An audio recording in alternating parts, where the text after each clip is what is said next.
बिस्मिल्लाहिर्रहमानिर्रहीम अस्सलामुअलैकुम। मैं हूं करामत मुगल। इस वीडियो में हम बात करने जा रहे हैं 2 बजे का वादा था, 9 बज चुके हैं जब ये वीडियो रिकॉर्ड कर रहा हूं, लेकिन 7 घंटे गुजरने के बावजूद अब तक ब्लफ चल रहा है कि मुलाकात करवा दी जाएगी। 15 अक्टूबर पर डेडलाइन है। अगर 12 बज गए तो फिर ये जो बारगेनिंग है ये ब्लैकमेलिंग में जाएगी या फिर अवामी गजब का निशाना बनना पड़ेगा इस हुकूमत को। हुकूमत की तरफ से एक नोटिफिकेशन भी जारी कर दिया गया है कि इस्लामाबाद में जब शंघाई तावन तंजीम का इजलास हो रहा है तो किसी भी एहतजाज की इजाज़त नहीं दी जाएगी। अभी तक रास्ते तो खुले हैं, कंटेनर्स नहीं लगे, लेकिन अगर एक शेल चल गया, एक बुलेट फायर हो गई, रबर बुलेट और पैलेट गन का शोर अगर किसी भी हेड ऑफ गवर्नमेंट ने, जो यहाँ पर सरमायाकारी के माहौल को और अपॉर्चुनिटीज को देखने के लिए आए, चाइना, रशिया, इंडिया और दूसरे ममालिक, अगर एक भी तस्वीर जारी होगी तो फिर इस हुकूमत के गले में डोल बन जाएगा। पूरी दुनिया में डोल पीटा जाएगा कि देखो एक वक्त है जब इस मुल्क में शंघाई तावन तंजीम का इजलास चल रहा था तो दूसरी जानब इस मुल्क की सबसे बड़ी सियासी जमात के पुरअमन कारकुन के साथ क्या सलूक हो रहा था। उनकी डिमांड क्या थी? एक मुलाकात। 3 अक्टूबर के बाद अभी तक इमरान खान से ऑन रिकॉर्ड कोई मुलाकात रिपोर्ट नहीं हुई, लेकिन बहुत से दावे किए गए कि फलां रात को फलां की मुलाकात होगी, फलां सफेद गाड़ी जेल के अंदर गई और फलां पैगाम लेकर आई। लेकिन इस दौरान हुकूमत और पीटीआई के दरमियान एक ब्लफ चल रहा है कि मुलाकात करवा दें तो 15 अक्टूबर नहीं होगा, अगर मुलाकात ना करवाई गई तो पार्टी का फैसला एहतजाज होगा। इस पर बारगेनिंग भी चल रही है और कुछ हद तक हुकूमत जो है वो ब्लैकमेलिंग भी कर रही है कि इनके पास इस वक्त पीटीए के साथ बैठने के अलावा ऑप्शन कोई नहीं है। इस दौरान जनाब जब पूरी दुनिया की नजरें इस्लामाबाद पर लगी हैं कि यहाँ पर शंघाई तावन तंजीम का इजलास है, जिसमें भारत से मंदूब जो हैं, वजीर खारजा जो हैं और चीन के वजीर आजम जो हैं वो 11 साल बाद यहाँ पर आए हैं और एक बड़ी बैठक हो रही है। हो सकता है पाकिस्तान के लिए कोई अच्छे फैसले हो जाएं, कोई अच्छा दरवाज़ा क्या उसे कहते हैं सरमायाकारी का खुल जाए, लेकिन उस दौरान हुकूमत क्या गेम डाल रही है, बिहाइंड द सीन्स क्या चल रहा है। कैनवस पर या पर्दा स्क्रीन पर नजर आ रहा है कि इस्लामाबाद सजा हुआ है, बत्तियां लगा दी गई हैं, फूल निछावर कर दिए गए हैं, सिक्योरिटी टाइट कर दी गई है, रेड जोन में कोई परिंदा पर नहीं मार सकता, स्पेशल कार्ड जारी कर दिए गए हैं जिसके बगैर कोई सहाफी और कोई भी उन 4 गेट्स के अंदर दाखिल नहीं हो सकता जो रेड जोन को और इस्लामाबाद को एक दूसरे से जुदा करते हैं। जनाब सरीना होटल के सामने वाला गेट, उसके बाद नादरा चौक, उसके बाद डी चौक और उसके बाद जनाब मैरियट का, और 5वां गेट वो है जो खुलता है सिर्फ कार्ड देकर। बाकियों पर अभी तक नो गो एरिया का बोर्ड लगा हुआ है कि आपका दाखिला ममनू है। इस दौरान एक बैठक हुई है पाकिस्तान की सबसे बड़ी जमहूरियत की अलामत, जिस पर 9 और 10 सितंबर को शब खुद मारा गया था, जिसका नाम पार्लियामेंट ऑफ पाकिस्तान है। उसमें एक बैठक हुई, बैठक हो रही है जनाब कि अपोजिशन और हुकूमत, अपोजिशन में अब पीटीआई है और जेयूआई, इनके साथ हुकूमती जमातें बैठें और आईनी तरमीम पर बातचीत करें। उस आईनी तरमीम के हवाले से काफ़ी गपशप आज हुई है और गर्मा गर्मी भी हुई है और अंदर बहस नहीं, एक दूसरे पर शाउट भी किया गया है। उमर अयूब साहब, गोहर अयूब साहब, साहबजादा हामिद रजा और जनाब हुकूमती अरकान के दरमियान अच्छी खासी हार्श वर्ड्स जो होते हैं वो एक्सचेंज हुए हैं। अभी तक पीटीआई की तरफ से आईनी तरमीम पर कोई भी मुसवदा पेश नहीं हुआ। 17 अक्टूबर को अब दोबारा बैठक होगी, उसकी एक जैली कमेटी की है जिसके भी इजलास चल रहे हैं। अब इस मेन कमेटी में आज जनाब बैरिस्टर गौहर साहब ने भी मीडिया से गुफ्तगू की, फिर उमर अयूब साहब ने भी मीडिया से गुफ्तगू की, और एक इंटरव्यू जो है वो इस वक्त सर्कुलेट हो रहा है जो कि इरफान सदीकी साहब का है। इस इंटरव्यू पर जाने से पहले वो नोटिफिकेशन जो जारी किया गया है उसमें है क्या जनाब, वजारत दाखिला ने शंघाई तावन तंजीम इजलास के मौका पर इस्लामाबाद की जिला इंतजामिया को फुल प्रूफ सिक्योरिटी के अहकाम जारी किए हैं। वजारत दाखिला ने चीफ कमिश्नर इस्लामाबाद और आईजी इस्लामाबाद को मुरासला लिख दिया। वजारत दाखिला के मुताबिक इस्लामाबाद की हदूद में किसी गैर कानूनी इज्तिमा की इजाज़त नहीं है। एससीओ इजलास के मौके पर कोई एहतजाज या लॉकडाउन नहीं हो सकता। वजारत दाखिला का कहना है कि इस्लामाबाद हाई कोर्ट ने इस्लामाबाद में किसी भी एहतजाज या लॉकडाउन को रोकने के लिए अहकामात जारी किए हैं, लिहाजा जिले इंतजामिया फुल प्रूफ सिक्योरिटी के हर मुमकिन इकदाम करें। ख्याल रहे कि पाकिस्तान तहरीक इंसाफ की जानिब से 15 अक्टूबर को इस्लामाबाद में डी चौक पर एहतजाज की कॉल दी गई है और उसी रोज जो है वो शंघाई तावन तंजीम का इजलास है। जनाब, कितनी बड़ी ख्वाहिश है कि 3 अक्टूबर से लेकर आज 14 अक्टूबर तक 11 दिन गुजर चुके हैं। इमरान खान से कोई ऑफिशियल रब्ता नहीं करवाया गया, ना उनकी बहनों को वैसे ही जेल में डाल दिया गया। उसके अलावा एक बहन उनकी इमरान खान की नौरीन खान जो है वो अभी बाहर है, उनके बयानात आ रहे हैं, लेकिन उनकी भी मुलाकात का कोई बंदोबस्त नहीं किया गया। आज दोपहर 2 बजे से पहले वजारत दाखिला की जानिब से एक स्टोरी जारी की गई कि रात को टेलीफोनिक बात हुई है मोहसिन नकवी साहब और बैरिस्टर गौहर खान के दरमियान कि वो 15 अक्टूबर की कॉल वापस ले लें, क्योंकि पीटीआई ने 1 पॉइंट एजेंडा सामने रखा था कि हमारी मुलाकात अगर इमरान खान से हो जाती है, उनकी सेहत के बारे में हमें तसल्ली हो जाती है, तो फिर हम ये एहतजाज की कॉल वापस ले लेंगे। जनाब, फोन पर बात हो गई, तय हो गया कि आज दिन 2 बजे अडयाला के दरवाजे खोल दिए जाएंगे, गेट खोल दिया जाएगा और बैरिस्टर गौहर साहब अकेले जाकर इमरान खान से मुलाकात करेंगे, उनकी सेहत के बारे में आके कोई स्टेटमेंट भी देंगे, लेकिन वो स्टेटमेंट होगी लिमिटेड। उसमें कोई एक्स्ट्रा जो है इमरान खान की तरफ से बयान जो है वो मीडिया पर आकर जारी नहीं किया जा रहा। तो यहां लगता है कि सींग फंस गए थे और पीटीआई का स्टांस इस पर बिल्कुल ठीक है कि अगर इमरान खान को पैगाम पार्टी के नाम देंगे तो हम बाहर जाकर क्यों नहीं बताएंगे। बैरिस्टर गौहर जो चेयरमैन है पीटीआई के, वो इमरान खान का पैगाम पार्टी के नाम अगर आता है तो वो बाहर ना आए। जनाब, हुकूमत को सिर्फ एक ही डर लगा हुआ है और उस डर पर आज भी बैठक हुई कि आईनी तरमीम कहीं इमरान खान की तरफ से कोई बड़ा पैगाम आ गया तो इनके सारे प्लान जो अंदर ये पका रहे हैं ना, वो बीच चौराहे अंडिया ना फूट जाए। इमरान खान की तरफ से कोई ऐसी चाल ना आ जाए जिसकी वजह से इनके सारे ख्वाब चिकनाचूर हो जाए। जनाब, ये काफ़ी अप्रैल से लेकर अब तक आईनी तरमीम का हम जिक्र इस्लामाबाद में सुन रहे हैं, शहर इक़्तिदार में हर जगह यही गुफ्तगू हो रही है कि ये आईनी तरमीम बड़ी लीथल होनी चाहिए, अच्छी चीज़ें आइन में शामिल होनी चाहिए, लेकिन उनकी बुनियादी हकूक़ होने चाहिए कि इस मुल्क में इंसानी हकूक़ क्या है, हर पाकिस्तान का हक क्या बनता है रियासत के अंदर रहने का, और रियासत का क्या हक है कि ये सहूलत और ये तहफ़्फ़ुज़ जो है अपने शहरी को प्रोवाइड करे।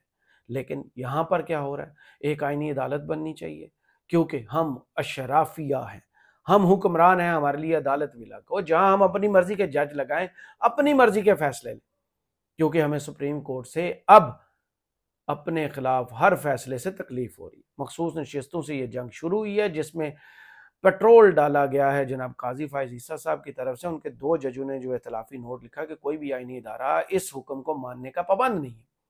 फिर क्या था कि इलेक्शन कमीशन जिस ताक में बैठा हुआ था उसने जनाब अपने तस्मे शस्मे कसे और इस पोजीशन में आ गया कि हमें ये जो आपने इबहम दूर करने का 4 सफ़ात का फैसला दिया इसकी हमें समझ नहीं आ रही।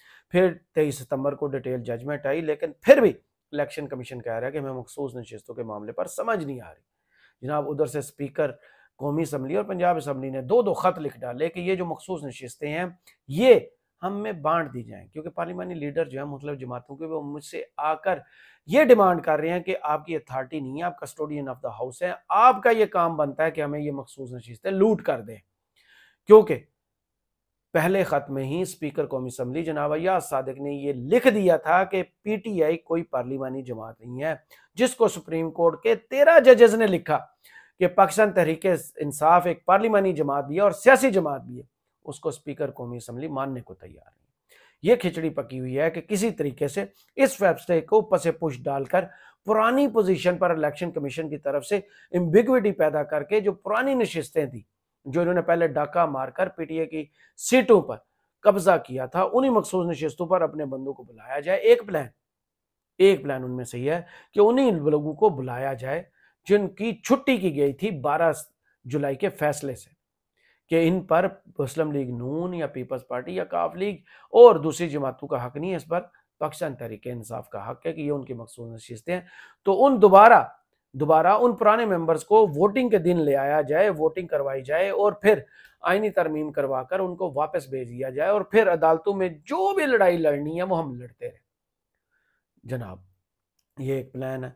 और दूसरा प्लान इनका अभी भी ये है कि पीटीआई के जो कमजोर दाने हैं उनको उठा लिया जाए, उनको लालच दी जाए, वो दाना चुगें, हम वो दाना चुकते हैं तो ठीक, वरना वही ब्लैकमेलिंग, प्रॉपर्टी का, कारोबार का, या उनकी फैमिली के लोगों को उठाकर जबरदस्ती उनसे वोट डलवा दिया जाए और 63A वाली तलवार पहले सर से हटा दी गई है। नाहल होते हैं तो हों, एक दफा वोट कास्ट करें, हमारा काम करें और फिर टिश्यू पेपर की तरह इस्तेमाल करके डस्टबिन में डाल दिया जाए।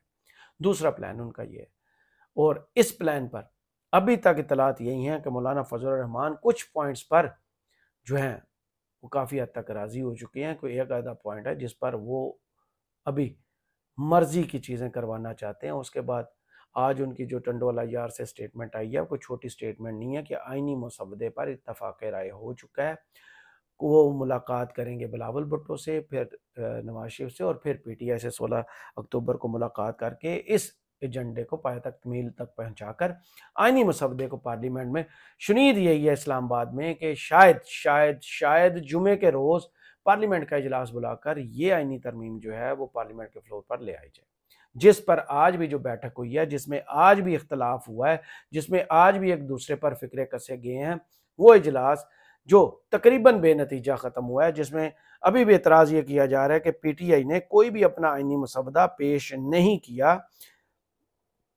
जनाब इरफान सदीकी साहब ने इस पर इरशाद फरमाया, ना तो PTI ने अपना कोई ड्राफ्ट दिया, ना दूसरे ड्राफ्ट का तज्जिया करके बताया कि हमें इस पर इख्तलाफ किया है। नतीजा खत्म, लड़ाई पे खत्म, क्या हुआ है? नहीं, नतीजा या लड़ाई वाई की बात नहीं है। बात यह है कि आज PTI से खास तौर पे कहा गया कि सारी जमातें including People's Party, PMLN, MQM, मौलाना फजल रहमान, हत्ता के ANP, सब ने अपनी तजावीज़ पेश कर दी हैं, अपने ड्राफ्ट पेश कर दिए हैं। एक वाहिद पार्टिसिपेंट है इस मीटिंग के, जो अभी कुछ देर पहले शायद उन्होंने कहा है कि हमें कोई कागज नहीं मिला।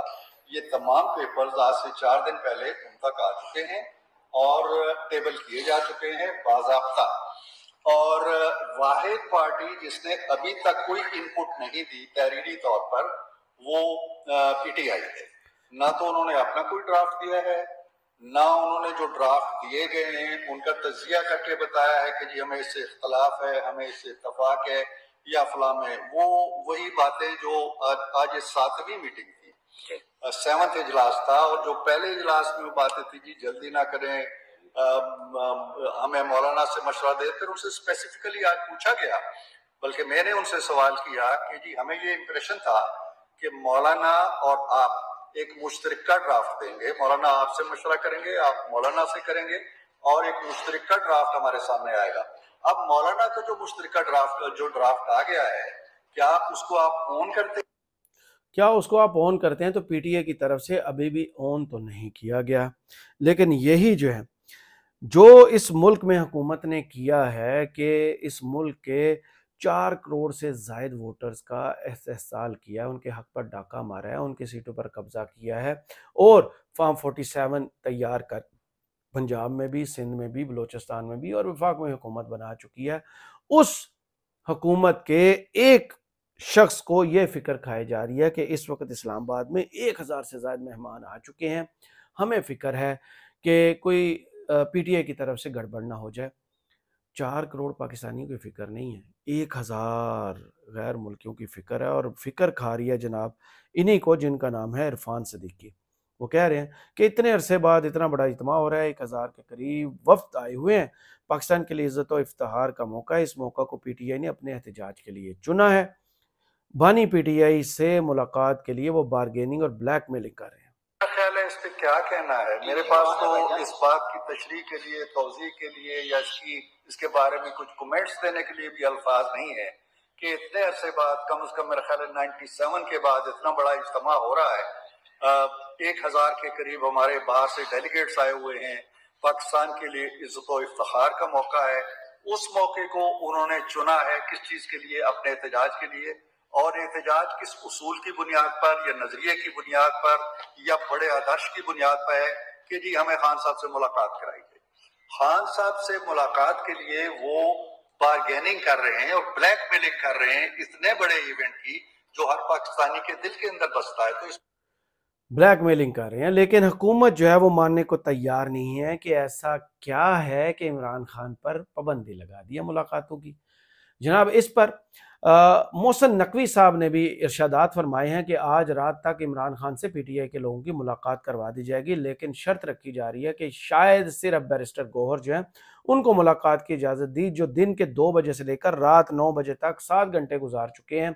अब वो चाहते हैं कि रात 12 बजे तक उनकी मुलाकात करवाई जाए, और ख़बरें यही हैं कि शायद उनके साथ दूसरे 2 लोग भी होंगे जिनके नाम कुछ देर में सामने आ जाएंगे कि शायद 3 रुकनी वफ़द जो है वो जाएगा, और उसमें बड़ी शर्त ये रखी गई है कि इमरान खान की बहनों को उस वफ़द का हिस्सा बनाया जाए, ताकि वो आके लोगों को तसल्ली दे सकेंगे इमरान खान बिल्कुल तंदुरुस्त हैं, सेहतमंद हैं, वो बिल्कुल हशाश बशाश हैं और कोई फ़िक्र की या परेशानी की बात नहीं है। जनाब मोहसिन नकवी साहब का चैप्टर भी क्लोज होता हुआ नजर आ रहा है, और उसके बाद इस सारी सूरत हाल पर पीटीआई ने पीछे ना हटने का ऐलान किया है, क्योंकि वादा खिलाफी बार बार इस्टेब्लिशमेंट कह लें या मोहसिन नकवी साहब कह लें उनकी तरफ से हो रही है, बार बार वादे करके उन पर जो है वो खिलाफी की जा रही है।